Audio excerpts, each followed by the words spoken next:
Nose jewel இன்னைக்கு நம்ம பார்க்கக்கூடிய பாடம் வந்து என்ன அப்படின்னா நோஸ் ஜுவல். இந்த நோஸ் ஜுவல் எழுதினவங்க யாரு அப்படின்னா சி ராஜகோபாலாச்சாரி. ராஜகோபாலாச்சாரி யாரு தெரியுமா? ராஜாஜி. ராஜாஜி தானே? ராஜாஜி யாரு தெரியுமா? ராஜாஜியை பத்தி அதாவது ஹிந்தியை வந்து நம்ம எனக்கு தெரிஞ்ச வரைக்கும் நான் சொல்றேன். ஏதாவது ஒவ்வொருத்தரை பத்தியும் நமக்கு ஒவ்வொரு விஷயம் இம்ப்ளிமெண்ட் ஆயிருக்கும். ஹிந்தி மொழியை வந்து நம்ம தமிழ்நாட்டு மக்களுக்கு கொண்டு வந்து சேர்த்தவர் இந்த ராஜாஜி. நிறைய வந்து 2 தடவை நம்ம என்ன சொல்றது காமராஜர் ஐயா அவர்களுக்கு முன்னாடி வந்து இருந்திருப்பாரு. ஸோ ராஜகோபாலாச்சாரி எழுதுனது தான் வந்து என்ன அப்படின்னு பாத்தீங்கன்னா இந்த நோஸ் ஜுவல் அப்படிங்கிற ஸ்டோரி. சரிங்களா? அந்த ராஜகோபாலாச்சாரி இந்த லெசன் போறதுக்கு முன்னாடி சில பேர்ட்ஸ் கொடுத்திருக்காங்க, குவாலிட்டி ஆஃப் பேர்ட்ஸ் கொடுத்திருக்காங்க. அந்த எந்த பேர்டு அந்த பேர்டனுடைய குவாலிட்டி என்ன அப்படிங்கறத வந்து நம்ம சொல்ல போறோம். Time conscious. டைம் கான்ஷியஸ் இந்த பேர்டு என்ன பேர்டு? இது என்ன பேர்டு? பீஜின். பீஜின். பீஜின் வந்து எதை சொல்லும் அப்படின்னா பிளான் யுவர் டைம். இதெல்லாம் குறிச்சு வச்சுக்கோங்க, இதை கூட கேட்கலாம். சரியா? பீஜின் வந்து life lessons I can learn from the words இருக்கு இல்லையா? டைம் கான்ஷியஸ்க்கு வந்து டைம் கான்ஷியஸ் அப்படிங்கிறது பிளான் யுவர் டைம் தான் வரும். சரிங்களா? அடுத்து பாருங்க அரைஸ் அண்ட் அவேக். இதோட மீனிங் என்ன அப்படின்னு பாத்தீங்க அப்படின்னா பி அண்ட் இயர்லி ரைசர். நம்ம எப்படி இருக்கணும்? ரொம்ப சீக்கிரமா எழுந்திருக்கணும்னு சொல்லுவாங்க இல்லையா? யாரை பார்த்து சொல்லுவாங்க? இந்த கென்னை பார்த்து தானே சொல்லுவாங்க. So arise and awake. Arise and awake. அடுத்து பாருங்க யூனிட்டி. யூனிட்டி அப்படிங்கிறது என்ன அப்படின்னாப்பா ஒற்றுமை. ஒற்றுமை அப்படிங்கிறது எதுக்கு வரும் அப்படின்னு பாத்தீங்கன்னா டீம் ஒர்க்குக்கு வரும். ஒற்றுமை எதுக்கு ஒரு டீம் ஒர்க், ஒற்றுமையா இருந்து வேலை பார்க்கணும்னு சொல்றாங்கல்ல. அடுத்து ப்ரீனிங். ப்ரீனிங்கிறது என்ன அப்படின்னா கிளீனா வச்சுக்கிறத பத்தி ப்ரீனிங் அப்படின்னு சொல்லுவாங்க. சோ ப்ரீனிங்கிறது வந்து அழகுபடுத்திக்கிறதுப்பா. க்ரூம் யுவர் செல்ஃப் அப்படிங்கறதுதான் கரெக்டான ஆன்சர். சரியா? அடுத்து பாருங்க ஃபோக்கஸ். ஃபோக்கஸ்ங்கிறது என்னது? அதோட மீனிங் என்ன அப்படின்னா கான்சென்ட்ரேட். ஃபோக்கஸ் அப்படிங்கிறது அதோட மீனிங் என்ன அப்படின்னா கான்சென்ட்ரேட். அடுத்து கிளீன்லினஸ். கிளீன்லினஸ் அப்படிங்கிறது கீப் யுவர் பாடி கிளீன். இதுல சில வேர்ட்ஸ் கொடுத்துருக்காங்க. பட் நம்ம வந்து இதை வந்து எப்படி எடுத்துக்கலாம் அப்படின்னா மீனிங்ஸா கூட எடுத்துக்கலாம். ஏன்னா இதுல இருந்து கூட நமக்கு என்ன பண்ணலாம், கொஸ்டின் கேட்கலாம். இது வந்து ஒரு பேர்டை பத்தின ஒரு லெசன் தான். லெசன்குள்ள போலாம். குறிச்சிட்டீங்களா எல்லாரும்? டைம் கான்ஷியஸ்ங்கிறது plan your time, arise and awake அப்படிங்கிறது be an early riser, unity அப்படிங்கிறது டீம் ஒர்க், ப்ரீனிங் அப்படிங்கிறது க்ரூம் யுவர் செல்ஃப், ஃபோக்கஸ் அப்படிங்கிறது கான்சென்ட்ரேட், கிளீன்லினஸ் அப்படிங்கிறது கீப் யுவர் செல்ஃப் கிளீன். ஓகேயா? ஓகே, நம்ம இன்னைக்கு ஸ்டோரிக்குள்ள போலாம். ஸ்டோரிக்குள்ள போலாம். இந்த ஸ்டோரியில நான் ஒரு சில வேர்ட்ஸோட மீனிங்ஸ்லாம் நான் சொல்லுவேன். அதை நீங்க அதுக்கு கீழே அண்டர்லைன் பண்ணி எழுதி வச்சுக்கோங்க. Book back answers now it is possible I will give. Okay, அது மாதிரி எல்லா லெசனுக்கும் போறதுக்கு முன்னாடி நம்ம வந்து ஒரு ஆத்தர் பத்தின இன்ஃபர்மேஷன் படிப்போம் இல்லையா? அத மாதிரி இங்கேயும் நம்ம ஆத்தர் பத்தி படிக்கலாம். ஃபர்ஸ்ட் பாருங்க ராஜகோபாலாச்சாரி. இந்த ராஜகோபாலாச்சாரியினுடைய காலம் என்ன அப்படின்னு பாத்தீங்கன்னா ஒரு டைம் டியூரேஷன் பீரியட் என்னன்னு பாத்தீங்கன்னா 1878 to 1972. நம்ம நார்மலா எப்படி இன்ஃபார்மலி கால்ட் ராஜாஜி. நம்ம பேருக்கு எல்லாருக்கும் ஒரு பெட் நேம் இருக்குல்ல, அத மாதிரி நம்ம ராஜகோபாலாச்சாரி அவர்களை எப்படி கூப்பிடுவோம் அப்படின்னா ராஜாஜி அப்படின்னு சொல்லி கூப்பிடுவோம். அவர் வந்து யார் அப்படின்னு பாத்தீங்கன்னா Indian politician, independent activist, lawyer, writer, historian and statesman.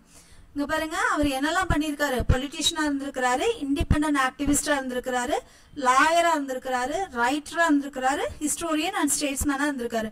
Rajagopalachari was born in the village of Thorappalli in Krishnagiri district. அவர் எந்த ஊர்ல பிறந்திருக்காரு ராஜகோபாலாச்சாரி? தொரப்பள்ளி டிஸ்ட்ரிக்ட்ல. தொரப்பள்ளிங்கிற ஊரு எந்த டிஸ்ட்ரிக்ட்ல இருக்கு அப்படின்னா கிருஷ்ணகிரி டிஸ்ட்ரிக்ட்ல இருக்கு. Rajagopalachari was the last governor. கவர்னரா இருந்திருக்காருப்பா. அவர் வந்து லாஸ்ட் கவர்னரா இருந்திருக்காரு as India became public in 1915. சரியா? இப்போ ஒருத்தவங்க வராங்க. ஓகே, அவர் வந்து எப்ப வந்து இருந்திருக்காரு அப்படின்னா as India soon became a republic 1950. Furthermore he was an first Indian born governor general. அதாவது இந்தியாலே பிறந்து ஃபர்ஸ்ட் யாரு கவர்னர் ஜெனரலா இருந்தாங்க அப்படின்னா இந்த ராஜகோபாலாச்சாரியா தான். அதுக்கு முன்னாடி எல்லாம் வந்து யார் இருந்தாங்கன்னா பிரிட்டிஷ்காரங்க தான். சரியா? Furthermore he was first Indian born governor. General. Since before him, the posts were held by British nationals. He also served as leader of Indian National Congress, ஒரு முக்கியமான இதுல இருந்திருக்காரு. Premier of the Madras Presidency, Governor of West Bengal, Minister of Home Affairs, and the Indian Union of Chief Minister of Madras State. He was one of the first recipients of Indian Highest Civilian Award. அதாவது இது ரொம்ப முக்கியம், இந்த பாயிண்டா குறிச்சு வச்சுக்கோங்க. நம்ம இந்தியாவுடைய ஹையஸ்ட் சிவிலியன் அவார்டு எதுனோ கேட்கலாம். இந்தியாவுடைய ஹையஸ்ட் சிவிலியன் அவார்டு எது அப்படின்னா பாரத ரத்னா அப்படிங்கிற அவார்டு. இந்த பாரத ரத்னா அவார்டை வாங்கின முதல் இந்தியர் அப்படிங்கிற பெருமைக்குரியவர் யாரு அப்படின்னா ராஜகோபாலாச்சாரியார். மேம் இது எல்லாமே நம்ம ஞாபகம் வச்சுக்கணும். ஆனா ராஜகோபாலாச்சாரியார் வந்து இதுக்கு மட்டும் வரமாட்டாரு, சோசியலுக்கும் வருவாரு. சோ எல்லா இன்ஃபர்மேஷனும் ஞாபகம் வச்சுக்கோங்க. சக்கரவர்த்தி ராஜகோபாலாச்சாரியாருடைய டைம் டியூரேஷன் 1878 to 1972. அவரை நம்ம செல்லமா தான் என்ன கூப்பிடுறோம், ராஜாஜின்னு கூப்பிடுறோம். அவருக்கு Indian politician, Indian activist, lawyer, writer, historian, நிறைய வேலைகள் பண்ணியிருக்காரு. அவர் பிறந்த ஊர் வந்து கிருஷ்ணகிரி மாவட்டத்தில் உள்ள தொரப்பள்ளி அப்படிங்கிற ஊர். ராஜகோபாலாச்சாரியார் அப்படிங்கிறது நம்ம இந்தியாவோட லாஸ்ட் கவர்னர், எங்க ரிப்பப்ளிக் ஆகும்போது இருந்த லாஸ்ட் கவர்னர் இவர் தான். அது மட்டும் இல்லாம ஒரு ஹையஸ்ட் சிவிலியன் அவார்டு, இந்தியாவினுடைய ஹையஸ்ட் சிவிலியன் அவார்டு எதை சொல்லுவாங்க அப்படின்னா பாரத ரத்னாவை தான் சொல்லுவாங்க. அந்த பாரத ரத்னா அவார்டை வாங்கினவர் யாரு அப்படின்னா இவர் தான். யாரு, நம்ம ராஜாஜி அவர்கள். சரி, அதுக்கு முன்னாடி லெசனுக்குள்ள போறதுக்கு முன்னாடி அதுல இருக்கக்கூடிய க்ளோசரிய படிச்சுட்டு நம்ம லெசனை லைன் பை லைன் ரீட் பண்ணோம் அப்படின்னா உங்களுக்கு ஈஸியா இருக்கும். சரிங்களா? இப்போ ஃபர்ஸ்ட் பாருங்க, செல்ஃப் சென்டர்டு. செல்ஃப் சென்டர்டு அப்படின்னா கன்சர்ன்ட் வித் செல்ஃப். இதெல்லாம் கண்டிப்பா படிச்சிருக்கணும்ப்பா, எல்லாத்துக்குமே கண்டிப்பா மீனிங் தெரிஞ்சிருக்கணும். ஒருவேளை உங்களுக்கு இன்னொரு விஷயம் சொல்றேன் மேம், மீனிங் வந்து ரொம்ப பெருசா இருக்கு, என்னால வந்து definitely I can memory this அப்படின்னா தமிழ்ல மீனிங் எழுதி வச்சுக்கோங்க. தமிழ்ல மீனிங் எழுதி வச்சுக்கிட்டீங்க அப்படின்னு வச்சுக்கோங்களேன், ஒருவேளை உங்களுக்கு எக்ஸாம்ல இதே கொஸ்டினை பாப்பீங்க, இதே கொஸ்டினை பாத்தீங்க அப்படின்னா உங்களுக்கு என்ன ஆகும் அப்படின்னா இங்கிலீஷ் மீனிங் தெரியலனா கூட தமிழ்ல ஞாபகம் வச்சிருக்கத வச்சு ஈஸியா என்ன பண்ண முடியும், ஆப்ஷன்ஸை வந்து எலிமினேட் பண்ண முடியும். சரியா? ஃபர்ஸ்ட் பாருங்க, செல்ஃப் சென்டர்ட். செல்ஃப் சென்டர்ட் அப்படிங்கிறது என்ன அப்படின்னாப்பா கன்சர்ன்ட் வித் த செல்ஃப். செல்ஃபிஷா இருக்காதுன்னு சொல்லுவாங்கல்ல, பீயிங் வெரி ஷெல்ஃபிஷ், அதுதான் செல்ஃப் சென்டர்ட். ஓகேவா? எழுதலாமா? எழுதிக்கிறீங்களாப்பா? எழுதுறோம் மேடம். எழுதிக்கோங்க. அதாவது இங்கிலீஷ் மீனிங் இருக்கட்டும், பக்கத்துல தமிழ்ல எழுதி வச்சிட்டீங்கன்னு வச்சுக்கோங்க, it will be very easy. இன்னொன்னு நான் சொல்லவா, ஒவ்வொரு லெசன் படிக்கும் போது இது என்ன அவ்வளவு பெரிய கஷ்டமா வருதுன்னு நம்ம யோசிப்போம். இங்க பிரச்சனை வந்து லெசன் படிக்கும் போது கிடையாது, அதை எல்லாரும் சேர்த்து ரிவிஷன் பண்ணும்போது நமக்கே என்ன செஞ்சிடும், மறந்துடும். சரியா?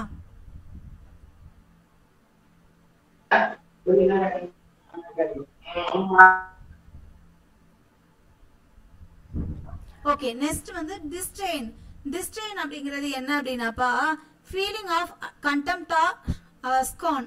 கண்டெம்ப்ட் அப்படிங்கிறது வெறுப்புப்பா, வெறுப்பா இருக்கிறது, அலட்சியமா இருக்கிறது, வெரி கேர்லெஸ், அலட்சியமா இருக்கிறதா என்ன சொல்லுவோம் அப்படின்னா டிஸ்ட்ரெயின் அப்படின்னு சொல்லுவோம். டிஸ்ட்ரெயின், டிஸ்ட்ரெயின் அப்படிங்கிறது இதுதான், ஃபீலிங் ஆஃப் கண்டெம்ப்ட் ஆர் ஸ்கார்ன். அதை தான் என்ன சொல்லுவோம் அப்படின்னா வெறுப்பு, அலட்சியம். வெறுப்புனால because of hatedness they are showing ஒரு carelessness காமிப்பாங்க, அதுதான். அடுத்து மக் கீப் அப்படிங்கிறது pile of dung, soil or refuse. பைல்னா குவியல்னு அர்த்தம்ப்பா. மக் ஹீப் அப்படின்னா என்ன அப்படின்னா குவியல்னு அர்த்தம். மக் ஹீப் அப்படிங்கிறது என்னப்பா, குவியல்னு அர்த்தம். எழுதுறீங்களா?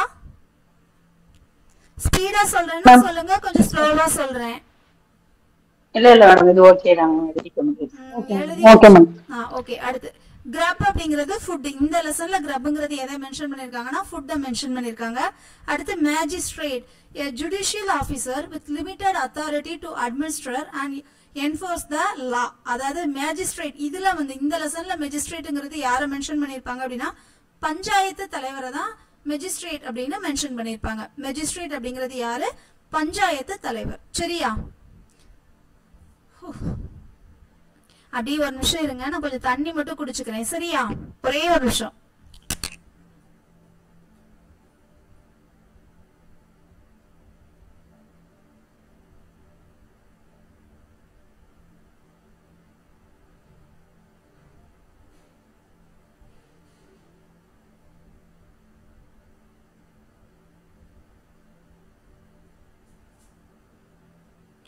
Okay, magistrate எழுதிட்டீங்களாப்பா?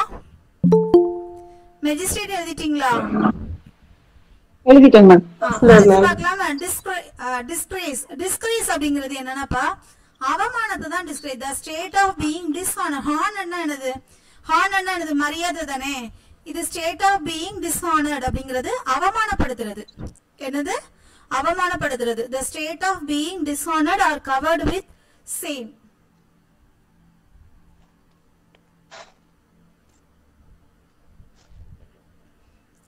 இக்னோரண்ட் அப்படிங்கிறது, இக்னோரன்ஸ்னு ஒரு வேர்ட் சொல்லுவோம்ல, அதுதான் தெரியாம இருக்கிறது, அறியாமை அப்படின்னு அர்த்தம் இக்னோரண்ட்.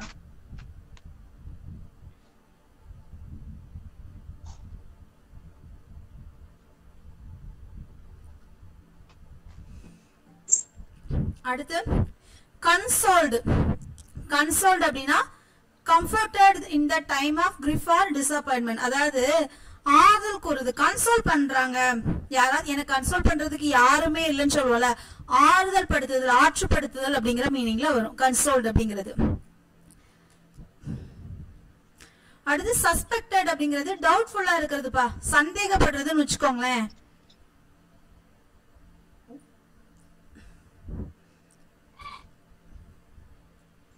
அடுத்து ஃபிளட்டர். ஃபிளட்டர் அப்படிங்கிறது என்ன அப்படின்னாப்பா, என்ன கொடுத்துருக்காங்க இங்க, to flap or wave quickly but irregularly. ஒரு படப்படான்னு வர்றதை தான் ஃபிளட்டர்னு சொல்லுவோம். படப்படான்னு வருதுன்னு சொல்லுவாங்கல்ல, அதுதான் ஃபிளட்டர் அப்படின்னு சொல்லுவாங்க. அடுத்து கன்ஃபைன் அப்படிங்கிறது வந்து கட்டுப்படுத்துறதுன்னு வச்சுக்கோங்களேன். கன்ஃபைன்ட் அப்படிங்கிறது கட்டுப்படுத்துறது. Restricted, kept in limited space or area. அதுதான் என்ன சொல்லுவாங்க அப்படின்னா கன்ஃபைன்ட் அப்படின்னு சொல்லுவாங்க.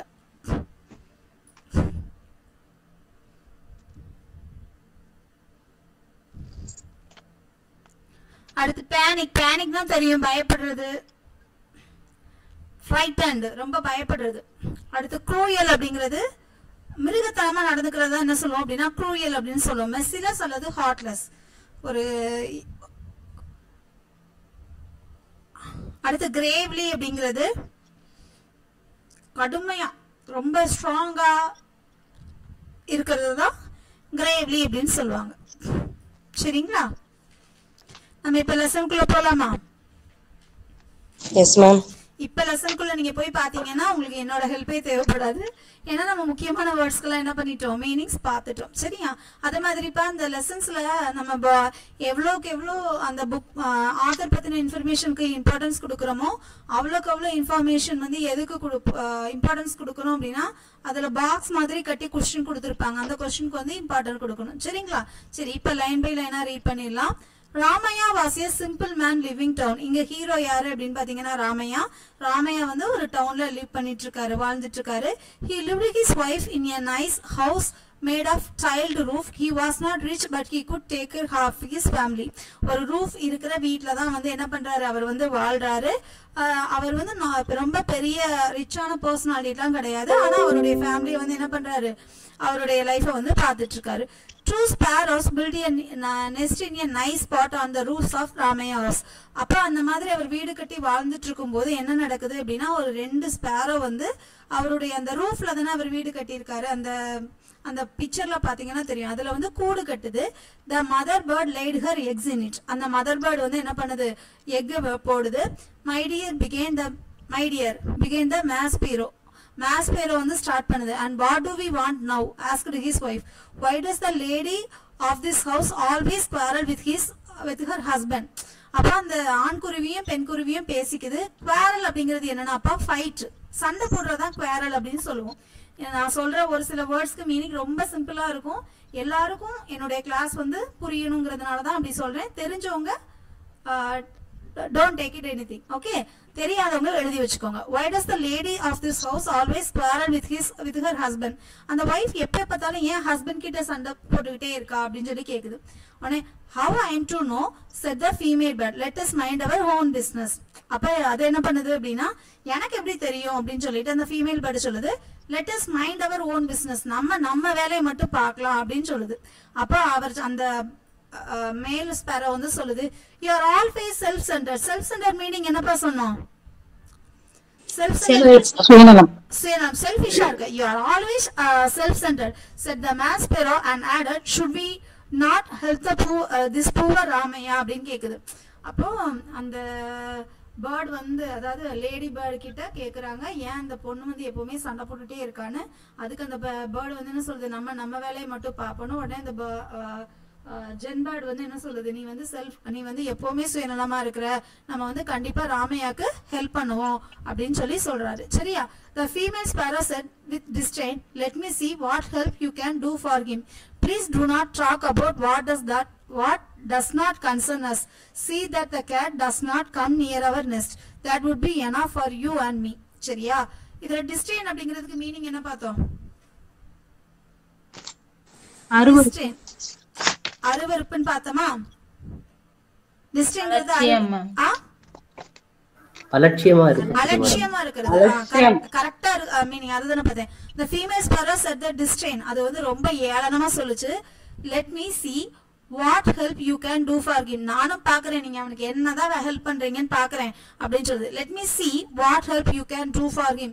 Please do not talk about what does not concern us. நம்மளால பண்ண முடியாத எதையுமே நீங்க என்ன பண்ணாதீங்க, பேசாதீங்க. See that the cat does not come near our nest. நமக்கு என்ன தேவை, அங்க இருக்கிற கேட் நம்ம கூட்டுக்கு அருகில வராம இருந்தாலே போதும். நீங்க அதை பண்ணாலே உங்களுக்கும் எனக்கும் அது எனஃபான விஷயம் தான் அப்படின்னு சொல்லுது.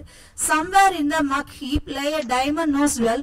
The male bird picked it up and came to the nest with the shining stud in his beak and said, female bird, look, do you like this அப்படின்னு கேக்குது. ஆல்ரெடி நான் மக் ஹீப்க்கு என்னப்பா மீனிங் சொன்னேன்? மக் ஹீப்னா என்ன மீனிங் சொன்னேன்? குவியல், ரைட்? குப்பை குவியல். சரியா? somewhere in the muck heap. எப்பவுமே படிக்கிறது இப்படிதான் படிக்கணும். இப்போ உங்களுக்கு இந்த லெசன்ல உள்ள unknown words ஏதாவது இருக்காப்பா? whether this idea is work out for you, இந்த ஐடியா நல்லா இருக்கா? எப்பவுமே க்ளோசரியை வந்து என்ன பண்ணிடணும், நல்லா தரவா படிச்சுட்டு தான் புக்கை உள்ள ரீட் பண்ணணும். நீங்க புக்கை ரீட் பண்ணி மீனிங்ஸ் எழுதுனீங்கன்னா உங்களுக்கு அந்த ஸ்டோரி வந்து கண்டினியூஸா வந்து என்ன பண்ணிருக்காது, தெரிஞ்சுக்காது. சரியா? சரி. somewhere in the muck heap lay a diamond nosed well. அது ஏதோ ஒரு குப்பை குவியல்ல இருந்து ஒரு டைமண்ட் நோஸ்ட் வெல் வந்து என்ன பண்ணுது, எடுத்துட்டு வருது. the male bird picked it up and come to the nest with the shining stud. அந்த stud வந்து எப்படி இருக்கும், நார்மலா டைமண்ட் எப்படி இருக்கும், ஷைனிங்கா தானே இருக்கும். அந்த பிக்சர்ல பாத்தீங்கன்னா தெரியும். the male bird picked it up and come to the nest with the shining stud in his beak and said that female bird, look, do you like this. அதோட வைஃப் கிட்ட கேக்குது, இது வந்து ரொம்ப அழகா இருக்கா, உனக்கு இது பிடிச்சிருக்கா அப்படின்னு கேக்குது. the female bird replied, what I am to do with diamond nose studs are with earrings. Find some, grab, the young ones are hungry. அப்ப அந்த ஃபீமேல் பேர்ட் வந்து சொல்லுது, இந்த வைர மூக்குத்தியை வச்சுக்கிட்டு நான் என்ன பண்றது, ஏதாவது வந்து கிரப். நான் என்ன சொன்னேன், ஃபுட்னு சொன்னேனா? What is the meaning of grub? Food ma'am. அதுக்கு அது தேவையில்லை தானேப்பா, அதோட அதிகபட்ச ஆசை என்னவா இருக்கும், அதுக்கு வேணுங்கிற ஃபுட்டு தானே. உடனே சொல்லுது, find some grub, the young ones are hungry. இப்போ எனக்கு வந்து ஏதாவது கொண்டு வாங்க, குழந்தைங்க வந்து பசியோட இருக்காங்க. ஏன்னா அந்த முட்டை போட்டு குஞ்சு பொறிக்குது இல்லையா, சோ அதனால வந்து அது என்ன சொல்லுது, அப்படி சொல்லுது. உடனே the bird dropped off the diamond stud on the floor and went out in search of little worms for the young one. உடனே அந்த பறவை என்ன பண்ணுது அப்படின்னா, அந்த எபார்ட் அந்த வைர மூக்குத்தியை வந்து தரையில டிராப் அவுட் பண்ணிட்டு லிட்டில் வார்ம்ஸ், அந்த சின்ன சின்ன புழுக்களை தேடி போகுது. ராமையா's wife noticed the jewel as he was sweeping the floor. She picked it up with delight and wore it.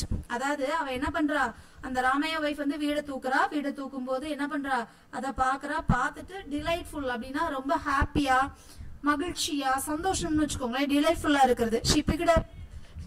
she picked up ஒரே நிமிஷம்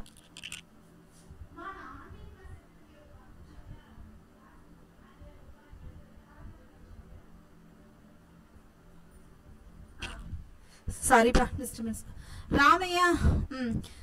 Ramaya's wife noticed the jewel as he was sweeping the floor. அவ வீடு தூக்கும் போது அந்த ஜுவல்ல பாக்குறா, எடுக்கிறா, சந்தோஷமா. யாருக்குதான் வைரம்னா பிடிக்காது, ஏன்னா கேர்ள்ஸ் மென்டாலிட்டி அப்படிதான், நானும் அப்படிதான்.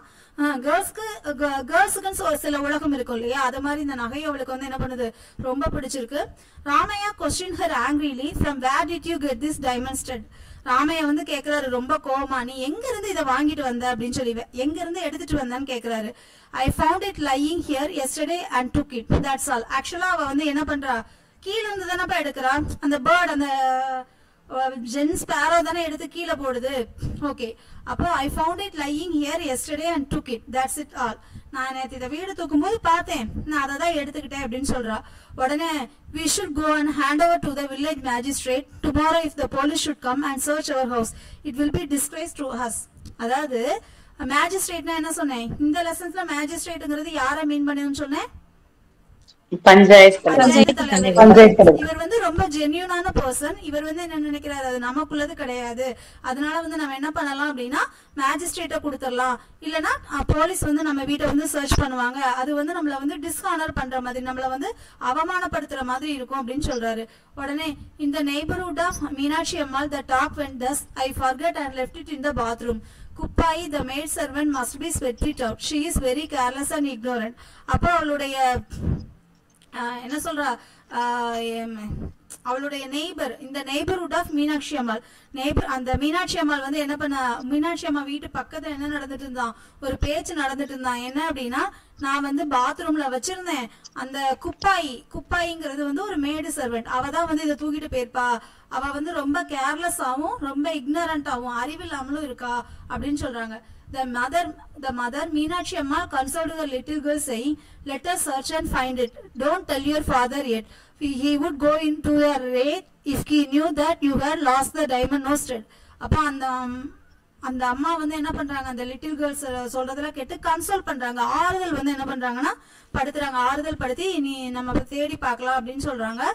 அதுக்கப்புறம் பாருங்க, நான் அந்த பாக்ஸ்ல உள்ளதை உங்களுக்கு தனியா சொல்றேன்.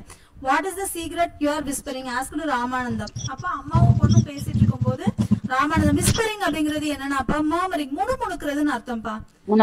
whispering அப்படிங்கிறது முணுமுணுக்கிறது. The loss of the jewel had to be admitted, soon the whole village knew about it. The maid servant Kupai was suspected to have stolen it by everywhere. அப்போ அவர் சொல்றாரு, அந்த loss of the jewel had to be admitted, அதாவது வந்து என்ன சொல்றாரு, இந்த jewel வந்து தொலைஞ்சு போன விஷயம் வந்து வெளில உள்ள எல்லா மக்களுக்குமே என்ன ஆயிடுச்சுன்னா தெரிய வந்துருச்சு.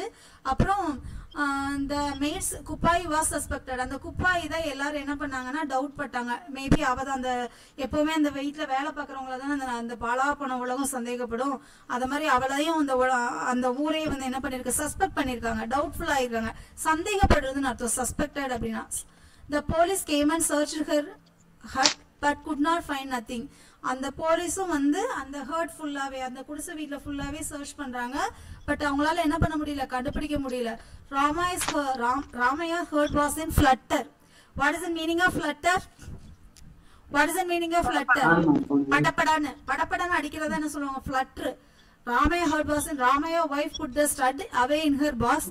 She soon developed severe fever and was confined to bed. Actually இவங்க போய் எடுக்கலாம், ஆனா அவங்களுக்கு வந்து கரெக்டா அந்த பேர்டு தானப்பா கொண்டு போய் போட்டுச்சு. இங்க வெளியில அவங்க வீட்டு பக்கத்துல இப்படி ஒரு விஷயம் நடந்த உடனேயே அவ வந்து என்ன பண்ணா, அந்த ஸ்டெட்டை தூக்கிட்டு ஒரு பாக்ஸ்ல வச்சுட்டா. அவளுக்கு வந்து ஃபீவர் அதிகமாயிருச்சு. And confined to her bed. What is the meaning of confined? கன்ஃபைன்னா மீனிங் என்னது? கட்டுப்படுத்துறதுன்னு அர்த்தம். கட்டுப்பாடு. No one thought of searching their house. யாருமே வந்து அவங்க வீட்டை செக் பண்ண மாட்டாங்கன்னு நினைச்சாங்க. The sparrow said, look at the fun, my dear. The lady of this house is scared and he is down with fever. அப்ப அந்த மேல் ஸ்பேரோ வந்து சொல்லுது, பாரு அவ எவ்வளவு பயமா இருக்கா. Nice fun indeed, said the she sparrow. The poor man is in a panic. The fever may be the end of her. அந்த பேனிக்னா இது பயப்படுறது. அவ அதை நினைச்சு என்ன பண்ணிட்டா, பயந்துட்டா. A good thing true, said the cruel man sparrow. அந்த மேல் ஸ்பேரோ வந்து ரொம்ப க்ரூயலா, ரொம்ப ஒரு ignorant, sorry, cruel என்னது, ஒரு கருணை இல்லாம நடந்துச்சு. It is all your doing, you brought threw it here and tempted here, said the female bird. The female bird answered gravely, did I tell her to steal the ring? This is bound to happen when the humans are greedy. அப்போ இதெல்லாம் நீங்க பண்ற வேலை தானே, நீங்க கொண்டு போய் போட்டுட்டு அவளுடைய ஆசையை வந்து என்ன பண்ணிட்டீங்க, தூண்டி விட்டுட்டீங்க அப்படின்னு சொல்லுது. உடனே அதுக்கு ஆண்குருவி சொல்லுது, நான் வந்து அந்த பொருளை போய் திருட சொன்னேனா? அப்படிலாம் இல்ல. மனுஷங்க வந்து என்ன பண்றாங்க, ரொம்ப கிரீடியா, ரொம்ப பேராசை பிடிச்சவங்களா இருக்காங்க, அது இப்படிதான் நடக்கும் அப்படின்னு சொன்னுச்சு. உடனே அதுக்கு இந்த பேர்டு வந்து சொல்லுது, rightly said, we should never be greedy for belongs to others. Come, let us know now and bring some worms for the young ones. And the two flew out. Ramaya and his wife spent rest of his life in fear and being caught. The diamond nose jewel may be still with them, but the fear of getting caught was everlasting. ஆனா அந்த diamond ring அவங்க எடுக்கல, அவங்களால என்ன பண்ண முடியாது, வெளியில போய் சொல்ல முடியாதுல்ல. குருவி வந்து தூக்கி போட்டுச்சுன்னு சொன்னா நம்புவாங்களா? நம்ப மாட்டாங்க. அவ லைஃப் லாங் வந்து என்ன பண்ணிருக்கலாம், அந்த பயத்தோட தான் வாழணும் அப்படின்னு சொல்லிட்டு ராஜகோபாலாச்சாரி வந்து கதையை முடிச்சிருப்பாரு. இதுல என்ன சொல்ல வராங்கன்னா, ரொம்ப கிரீடியா, ரொம்ப ஜிஎல்எஸ்ஸா, ரொம்ப பொறாம பிடிச்சவங்களா என்ன பண்ணக்கூடாது, இருக்கக்கூடாது அப்படிங்கறதா இந்த ஸ்டோரி. இந்த ஸ்டோரியில நீங்க தெரிஞ்சுக்க வேண்டியது இந்த ஹைலைட்டட் வேர்ட்ஸ்க்கான மீனிங்ஸ், சினானிம்ஸ், ஆதர் பத்தின இன்ஃபர்மேஷன், இதெல்லாம் என்ன பண்ணணும், கண்டிப்பா தெரிஞ்சிருக்கணும். மற்றபடி வந்து உங்களுக்கு ஒரு நிமிஷம் இருங்க, இதுல வேற புக் பேக் ஏதாவது இருந்தா அதையும் நான் சொல்லிட்டேன்னா உங்களுக்கு ஒரே வேலையா முடிஞ்சிரும்ல. Yes, okay. What is the meaning of indeed? Synonyms கேட்டிருக்காங்கல்லப்பா. இண்டீட் அப்படிங்கிறது இன்ஃபேக்ட்னு அர்த்தம். சரியா? இண்டீடோட மீனிங் என்ன அப்படின்னா இன்ஃபேக்ட்னு அர்த்தம். பேனிக் அப்படிங்கிறது என்ன அப்படின்னு பாத்தீங்கன்னா ஃபியர்னு அர்த்தம். அடுத்து கன்சோல்ட் அப்படிங்கிறது வந்து கம்ஃபர்டட், ஒரு ஆறுதல் படுத்துறதுன்னு சொல்லுவோம் அப்படின்னா கம்ஃபர்டட்னு சொல்லுவோம். அடுத்து செல்ஃப் சென்டர்டு, சுயநலமா இருக்கிறது என்ன சொல்லுவோம் அப்படின்னா ஈகோயிஸ்டிக் அப்படின்னு சொல்லுவோம், ஈகோஸ்டிக். அடுத்து விஸ்பரிங் அப்படிங்கறது நான் சொன்னேன்ல, மாமரிங், முணுமுணுத்துக்கிட்டே இருக்கிறது என்ன சொல்லுவோம், விஸ்பரிங் அப்படின்னு சொல்லுவோம். அடுத்து டிலைட்டோட ஆப்போசிட் கேட்டிருக்காங்க, ரைட்? டிலைட்டோட ஆப்போசிட், டிலைட்டோட ஆப்போசிட் ஒரு 3 ஆப்போசிட் சொல்றேன், உங்களுக்கு எது தோணுதோ அதை எழுதிக்கோங்க. எனக்கு தெரிஞ்ச 3யுமே எழுதி வச்சுக்கிட்டீங்க அப்படின்னா நல்லது. Okay okay. டிலைட் அப்படின்னா சாரோ, சாரோவா இருக்கிறது, சேடா இருக்கிறது, டிஸ்பிளஷரா இருக்கிறது எல்லாமே வரும். டிலைட் அப்படின்னா அதோட ஆண்டனிம்ஸ் என்னெல்லாம் வரும் அப்படின்னா சாரோ, டிஸ்பிளஷர். ஓகே. அடுத்து டிஸ்கிரீஸோட ஆண்டனிம்ஸ் என்ன இருக்கும்னா honour, glory. Okay.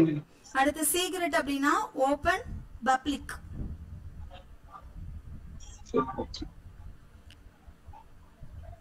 கன்ஃபைன்னா free, release.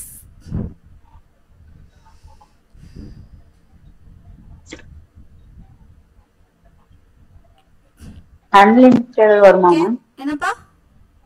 Confine அன்லிமிட்டட்ங்கிறது வருமா? அன்லிமிட்டட் எதுக்குப்பா? கன்ஃபைன்ங்கிறது. கன்ஃபைன் வந்து ஃப்ரீ, கன்ஃபைன்ங்கிறது ரெஸ்ட்ரிக்ட் பண்றதுப்பா. ஃப்ரீ ரிலீஸ் தான் எனஃப். ஓகே. அடுத்து வந்து the sparrow built their nest in roof of Ramaya's house, right? அவருடைய ஹவுஸ்ல தான அது வீடு கட்டும், roof of Ramaya's house.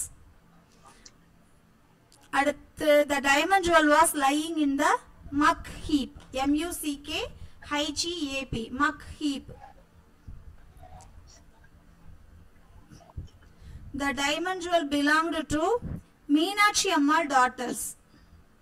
Meenakshi அம்மாள் டாட்டரோட நகை தான் வந்து அந்த நகை. சரியா? அடுத்து அந்த சர்வன் பேர் என்ன பேர் பாரு? 4th क्वेश्चनக்கு வந்து அந்த சர்வன் பேர் குப்பாய். அடுத்து last question, Ramaiah and his wife with the fear of getting caught. அவங்க getting caught அப்படிங்கிறது இதுக்கு கரெக்டான ஆன்சர். சரியா?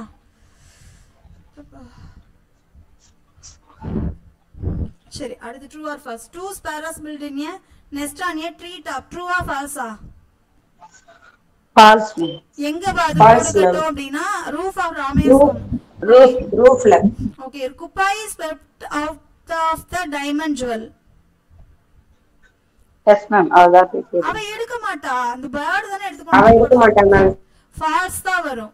அடுத்து Ramaiah gave the diamond jewel to the magistrate. கொடுத்தார் அவரே? இல்ல, கொடுக்கல. ஃபால்ஸ். அவர் சொல்வார, அவ கேட்க மாட்டா. Ramaya's wife put the stud away in her box. Correct தானே? True. Yes ma'am. The police searched Ramaya's home. No ma'am. False. அவ்வளவுதான் இந்த லெசன் வந்து என்ன பண்ணிட்டோம், ப்ரோஸ் முடிச்சிட்டோம். சரியா? இப்போ